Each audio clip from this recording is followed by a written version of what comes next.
لسان القرآن part 2 video میں ہم لسان القرآن کی جو مکمل فہرست ہے اس پہ ایک نظر ڈالیں گے۔ جیسا کہ میں نے عرض کیا تھا کہ یہ عامر سہیل صاحب کی جو کتاب ہے لسان القرآن، انہوں نے 2022 کا ایڈیشن ہے، اس کے 4 حصے کیے ہیں۔ اور جیسے کہ میں نے بتایا تھا کہ عربک گرامر کی جو پارٹس آف سپیچ ہیں وہ 3 ہوتے ہیں، اس میں 2 جو مین ہیں وہ اسم اور فعل۔ تو اسم سے ریلیٹڈ جو پارٹ ہوتا ہے اس کو ہم نحو کہتے ہیں۔ تو انہوں نے حصہ اول اور حصہ چہارم میں اسم سے متعلق جو ہے نا وہ باتیں کی ہیں اور لکھا ہے، اور جو حصہ دوم اور سوم ہے وہ فعل کے متعلق ہے۔ تو ہم دیکھتے ہیں حصہ اول سے ہم سٹارٹ کرتے ہیں۔ شروع میں انہوں نے عرض مرتب ابتدائی کچھ باتیں ہیں، اس کے بعد حروف الہجا۔ حروف الہجا جو عربی کے ہوتے ہیں الف با تا سا، یہ جو ہے نا ان 28 کو بنائے ہیں، بعض لوگ 29 کہتے ہیں اور ان کے نزدیک جو 28 ہیں، 28 حروف الہجا ہیں۔ اور الف اور حمزہ میں فرق، یہ دیکھیں بعض لوگ الف کو الگ کاؤنٹ کرتے ہیں، حمزہ کو الگ کاؤنٹ کرتے ہیں، لیکن انہوں نے اس کو ایک ہی مانا ہے۔ الف کے اوپر جب زبر زیر پیش آ جاتی ہے تو وہ حمزہ بن جاتا ہے، کوئی بھی حرکت آ جاتی ہے تو۔ پھر اس کے بعد اسم کی بارے میں بات کی ہے۔ جنس جنڈر، میل ہے یا فیمیل ہے، اس کے بارے میں۔ پھر اس کے بعد یعنی کہ اب اسم ہے نا، اسم جب جملے میں استعمال ہوتا ہے تو ہم نے 4 چیزیں سمجھنی ہوتی ہیں۔ سب سے پہلی بات تو یہ سمجھنی ہوتی ہے کہ اس اسم کی حالت کیا ہے، وہ کون سی حالت میں ہے۔ جیسے ابھی آپ دیکھیں ہم کلمہ پڑھتے ہیں تو لا الہ الا اللہ محمد الرسول اللہ کہتے ہیں، محمد پہ ہم دو پیش لگاتے ہیں، محمد۔ تو یہ اب اس کی ایک حالت ہے اس کی، یہ اس کو ہم کہتے ہیں حالت رفع، یعنی کہ اور پھر جو ہم درود شریف میں پڑھتے ہیں اللہم صلی علی محمد، تو اب یہ محمدن جو ہے 2 زیر ہے، یہ ہے حالت جر۔ اور اسی طریقے سے ہم اشہد ان محمد الرسول اللہ، وہ یہاں محمد کے اوپر 2 زبر ہے، تو اس کو کہتے ہیں حالت نصب۔ تو یہ 3 حالتیں ہوتی ہیں، حالت رفع، نصب، جر، یہ پھر تفصیلات ہیں اس کی۔ تو آگے ہم چلیں تو جنس ہے، مؤنث، جنس جنڈر، اس میں مذکر مؤنث کیسے بنتا ہے۔ تو 4 چیزیں سمجھنی ہوتی ہیں، ایک تو اسم کی حالت سمجھنی ہوتی ہے، دوسرا اسم کا سمجھنا ہوتا ہے کہ یہ مؤنث ہے مذکر ہے، تیسرا سمجھنا ہوتا ہے کہ عدد کو سمجھنا ہوتا ہے کہ واحد مذکر اور واحد ہے، تثنیہ ہے یا جمع ہے۔ تثنیہ 2 کو کہتے ہیں، اس کے لیے الگ سے جو ہے نا وہ عربی میں جو ہے نا وہ ایک اسم آتا ہے، جیسے فَبِأَيِّ آلَاءِ رَبِّكُمَا تُكَذِّبَانِ۔ اب تُكَذِّبَانِ یہاں پہ تثنیہ ہے، 2 کے لیے ہے، تم دونوں کون سی نعمتوں کو جھٹلاؤ گے، یعنی کہ جن و انس، تو تثنیہ الگ سے وہ قسم ہے۔ تو اور چوتھی چیز جو ہوتی ہے وہ معرفہ نکرہ، کہ اسم جو ہے وہ معرفہ ہے یعنی کہ کامن ناؤن ہے، یا جو ہے وہ نکرہ ہے، یعنی یا پراپر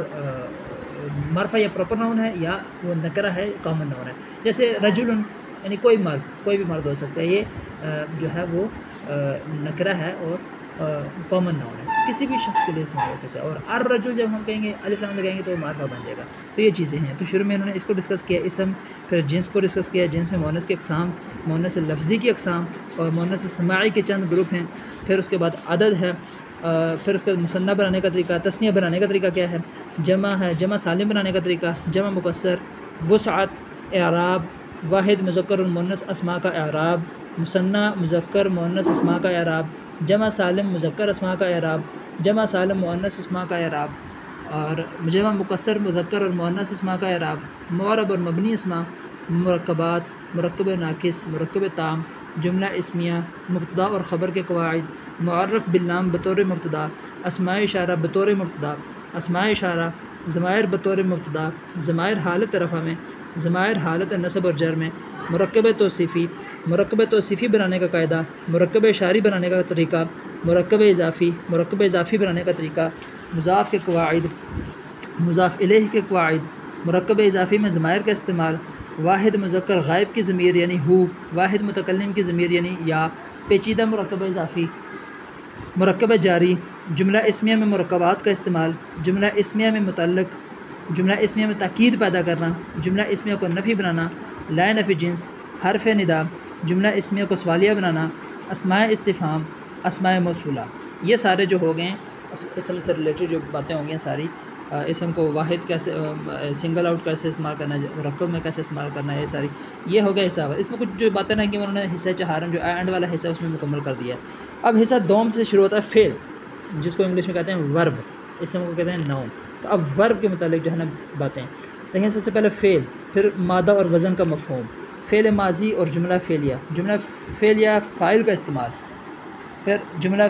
فعلیہ مفعول کا استعمال، جملہ فعلیہ میں اسم ضمیر بطور مفعول، جملہ فعلیہ میں مرکبات کا استعمال، فعل ماضی میں تاکید پیدا کرنا، فعل ماضی میں نفی کے معنی پیدا کرنا، جملہ فعلیہ کو سوالیہ بنانا، فعل مضارع میں تاکید پیدا کرنا، نون خفیفہ کے ساتھ فعل مضارع کی گردان، نون ثقیلہ کے ساتھ فعل مضارع کی گردان، فعل مضارع کو منفی بنانا، فعل مضارع کو حال کے ساتھ مخصوص کرنا، فعل مضارع کو مستقبل کے ساتھ مخصوص کرنا، ابواب ثلاثی مجرد، مضارع کے تغیرات، مضارع خفیف، مضارع اخف، فعل امر بنانے کا طریقہ، فعل نہی، فعل ماضی مجہول، فعل ماضی مجہول کی گردان، مضارع مجہول، جملہ فعلیہ کو جملہ اسمیہ میں تبدیل کرنا، منصوبات، مفعول، حال، تمیز، مستثنیٰ۔ یہاں تک ہو گیا حصہ دوم کمپلیٹ۔ اب آگے حصہ سوم میں کیا کہیں گے؟ حصہ سوم میں معرفہ کی اقسام، مضاف الی المعرفہ۔ اچھا، یہ اسم سے ریلیٹڈ کچھ باتیں جو حصہ سوم میں انہوں نے کی ہیں شروع میں۔ منادہ، مبتدا اور خبر کی مختلف صورتیں، حروف مشبہ بالفعل، جملہ فعلیہ۔ اچھا، یہاں سے پھر آگے جملہ فعلیہ کی جو چیزیں رہ گئی تھیں۔ جملہ فعلیہ کا اہم ترین قاعدہ، فعل کے ساتھ صلہ کا استعمال، ابواب ثلاثی مزید فیہ، افعال، تفعیل، مفاعلہ، یہ اس کی جو ہے نا وہ ہیں فعل کی، فعل سے ریلیٹڈ جو اس کے اوزان ہوتے ہیں وہ ہیں تفاعل اور تفاعل کا خصوصی قاعدہ، افتعال کا خصوصی قواعد، انفعال، استفعال، ثلاثی مزید فیہ، فعل مجہول، ثلاثی مزید فیہ ابواب سے مجہول، ابواب رباعی مجرد، رباعی مزید فیہ، اسماء مشتقہ، اسم الفاعل، ثلاثی مجرد سے اسم الفاعل بنانے کا طریقہ، ثلاثی مجرد سے اسم الفاعل کی گردان، ثلاثی مزید فیہ سے اسم الفاعل کی گردان، اسم المفعول، ثلاثی مجرد سے اسم المفعول کی گردان، ثلاثی مزید سے اسم المفعول بنانے کا طریقہ، ثلاثی مزید فیہ سے اسم المفعول کی گردان، اور اسم الظرف، اسم الصفہ کے اوزان، اسم الآلہ، غیر صحیح افعال، محموز، فعل مجہول، مضاعف، فعل مجہول، مثال، فعل مجہول، اجوف، فعل مجہول ناقص، فعل مجہول ناقص، لفیف۔ اب حصہ چہارم میں جو ہے الف التانیث جو باتیں رہ گئی تھی اسم کی، الف مکسورہ اور الف ممدودہ والے اسماء کا مثنیٰ اور جمع، ممنوع من الصرف، اسباب منع صرف، مرکب اضافی میں صفت کا استعمال، مرکب اضافی میں اشارہ کا استعمال، اسماء خمسہ، کل، بعض، اکثر و غیر، جملہ اسمیہ میں مبتدا اور خبر کی مختلف صورتیں، ما والا مشابہ بلیس، لائے نفی جنس، حروف ندا، جملہ شرطیہ، جملے میں حصر، قصر اور تخصیص پیدا کرنا، افعال مدح و ذم، افعال تعجب، افعال ناقصہ، کانا یکون کے استعمالات، افعال مقاربہ، نعت،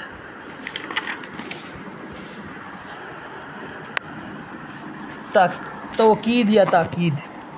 بدل، معطوف، اسماء العدد، عدد ترتیبی، عدد کسرہ، اسماء ظروف، معرب ظروف، مبنی ظروف، حروف کی اقسام، حروف جر اور حروف مشبہ بالفعل، انہ کے مقامات، انہ کے مقامات، انہ اور انہ کے دونوں کے آنے کے مقامات، انہ کے بعد لام تاکید کے مقامات،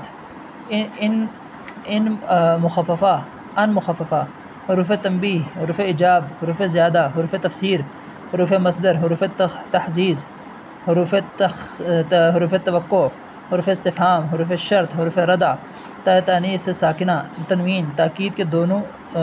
نون، ذخیرہ الفاظ، کتاب میں دی گئی مشقوں کے جوابات۔ تو یہ تقریباً جو ہے وہ اس کے تقریباً کتنے صفحے ہیں؟ 400 سے اوپر ہی ہیں، 430 صفحے، ماشاءاللہ 430 صفحے ہیں اس کے، تو بڑی ہیوی کتاب ہے ماشاءاللہ، 4 حصے ہیں، لیکن ایک دفعہ انسان اگر یہ پڑھ لینا تو اسے آپ دیکھیں عربی گرامر، قرآن حدیث کی جو زبان ہے وہ بڑی کلیئر ہو جاتی ہے، کافی چیزیں اسے سمجھ آ جاتی ہیں قواعد کے مطابق جو ہے نا۔ وہ ایک لوگ جو ہے نا باہر والے جو بولتے ہیں وہ عام جو عربی ہے وہ بولتے ہیں، اور ایک یہ قواعد قرآن و حدیث والی جو زبان ہے، یہ انسان کو جو ہے نا مسلمان کو سیکھنا چاہیے تاکہ قرآن سمجھ آئے، حدیث سمجھ آئے۔ انشاءاللہ ہماری کوشش ہے میں جو ہے آگے بھی اس کو جاری رکھوں، لیکن اگر کوئی آن لائن کورس کرنا چاہے تو میں اپنا نمبر دے دوں گا، تو اس میں پھر وہ رابطہ کر سکتا ہے مجھ سے آن لائن جو ہے اسکائپ کے ذریعے یا واٹس ایپ کے ذریعے، اس طریقے سے یا 1 to 1 کلاس ہوا کرے گی۔ تو اگر کوئی ویسے سیکھنا چاہے تو یا نازل قرآن پڑھنا چاہے تب بھی ٹھیک ہے، تو پھر آپ رابطہ کر سکتے ہیں، میں نیچے نمبر دے دوں گا۔ السلام علیکم ورحمۃ اللہ وبرکاتہ۔